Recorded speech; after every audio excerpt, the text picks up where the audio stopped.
And it is time for the hot topic of the hour. Homeland Security Secretary Alejandro Mayorkas is already backtracking after admitting this week that there's an immediate need for a border wall. Earlier in the week, watch. There is no new administration policy with respect to the border wall. From day one, this administration has made clear that a border wall is not the answer. The construction project reported today was appropriated, funded during the prior administration in 2019, and the law requires the government to use these funds for this purpose. We have repeatedly asked Congress to rescind this money, but it has not done so, and we are compelled to follow the law. The Biden administration on Wednesday revealed plans to restart the border wall construction. President Biden issued an executive order on his very first day in office to stop all wall construction, saying that it was a waste of money and not a serious policy solution. Democrats pushing back on the recent decision, but Biden says Congress is to blame. Watch. I'll answer one question on the border wall. The border wall, the money was appropriated for the border wall. I tried to get them to reappropriate, to redirect that money. They didn't. They wouldn't. And in the meantime, there's nothing under the law other than they have to use the money for what it was appropriated. I can't stop that. Do you believe the border wall works? No. So this is what they're going with, Lee Zeldin.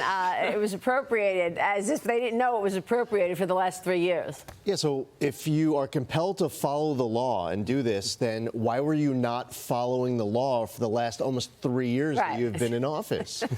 And it's clearly political. And this isn't going to be the end of the political nightmare that they're going to be facing from the deliberate, by design decisions that have caused this mess. When you get to the point where Governor Pritzker is writing a letter saying that you need someone in your administration to be the leader, you have a border czar in Kamala Harris, and your own Dem governors and mayors are publicly saying their cities are getting destroyed, their states. You have your own supporters making now viral content at city council meetings, speaking up on the impacts on resources. I think we'll start to see some of the consequences with the elections that are coming up in a month.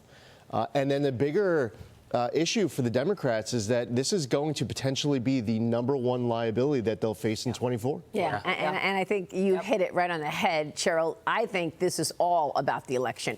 They must be incredibly scared now that they are making this decision to build this wall. There have been materials on the ground I saw when I was there rotting right now, and now they're going to have to use that to build the wall. Yeah, I mean, they're waiving 26 federal laws, including, guess what they're waiving for this? The Clean Air Act, the Safe Drinking Water Act, the Endangered Species Act. Those are some of the things they're actually getting rid of. So is this political? Absolutely. And by the way, gotta shout out the New York Post this morning. Blockhead wakes up. Yeah, you woke up because you realize that you've got a big political problem on your hands. I also wonder, too, on the political side, if it has to do with these. You've got the governor of Illinois. You've got the mayor of New York City, who, by the way, is down there right now taking his own tour, trying to tell migrants, don't come to America. That's not going to really happen. So I think that there's so much now pushback from blue leaders in major cities that this is when they decided, okay, here comes the wall. And I think this was the catalyst, including Bill Clinton. Okay. Yes, President Clinton did a radio show recently and started talking about how there's so many illegals in New York. They need to work, spread it out in the country. Yeah. So you probably got a call from the Clintons. And he knows that a majority of Americans now, and we've seen it in the polls, are upset about the ways he's handled the border wall. Oh, yeah, absolutely, because now every American feels it. I mean, I live here in New York City. 120,000 we have migrant workers have come here in just the last year. So yeah, it's 130,000 in New York right now. Yeah, it's an every American issue now. So I guess now they're calling it a physical border or whatever instead of a wall. That changes things. Yeah. It's their euphemism. Alejandro Mayorkas, I guess, can't admit it because that could lead to his impeachment. Well, he's backtracking. Yeah. One of the things.